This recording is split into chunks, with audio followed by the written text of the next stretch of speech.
This is a quick little demo of the powder brushes that we have for sale up on our website. They're available for download. And I just wanted to make note of a couple ways that we recommend to use the brushes. So once you get the brushes loaded up, we'll switch to our brush tool here, and you'll take notice that we have 20 different brushes in here. So this is going to help allow you to create a unique look. So things don't look too much like a pattern or too much like a brush. You have some options here to create variety, which is what we want for this technique. So what we recommend is if you have a subject in the image and you want to put some powder effects in here, we want to do effects before and in front of the subject and behind the subject. So we'll start out behind here. We go to our background layer, and we're going to just create a new blank layer. And we'll take a look at our brushes here, and we'll grab a nice big powder brush like this. Our opacity on our flow is at 100% with a white brush. We'll make our brush a little bit bigger. And so what happens is we do kind of this stamp technique where we just click, and it's going to create a stamp of the powder for us.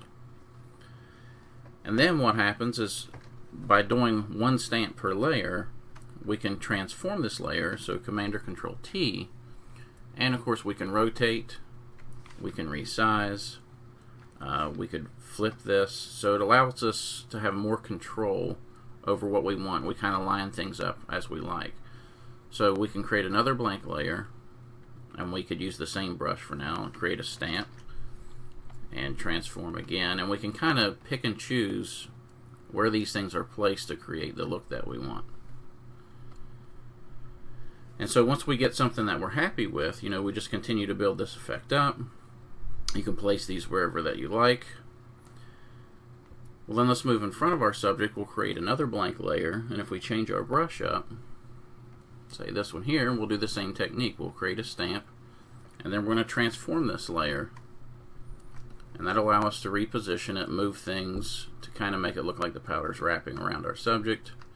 So these are great for dance images. I like to use them for sports and athletes as well, and to create all kinds of different effects. So you can see just with a few clicks you can start to build up these effects.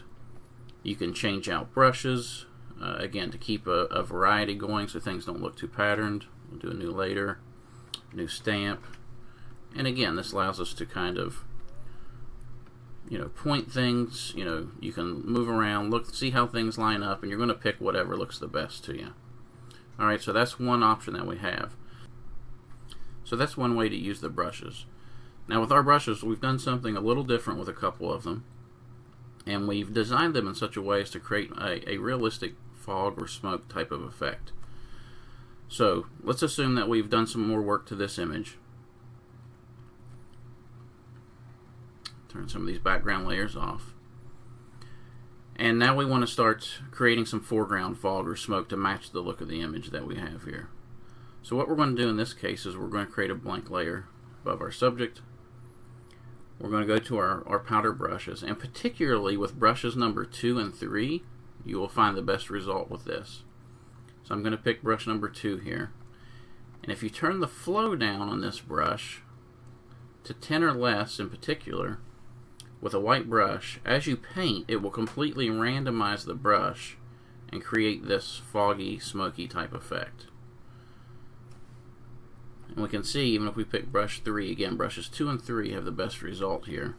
Now let's sample some of our background color, and we can start to layer this in. Now, that's pretty thick, but again, you want to do refined movements. So you want to be a little particular. With this brush, let's go, say, a lower flow, maybe 2% even. And we'll just slowly let this build up. Maybe we'll sample a little brighter color, start to mix in here a little bit. You could even grab the other brush so that your texture and your pattern gets mixed. Let's bring the flow back up for this one a little higher. Grab one of these light blue colors. So this gives us that little bit of a thicker fog type of look. So these brushes are really great for creating, again, a realistic randomized pattern which you would get with smoke or fog. So we hope that you'll head over, check the link in the description to go over to the store, pick them up, and I hope you get a lot of use out of them.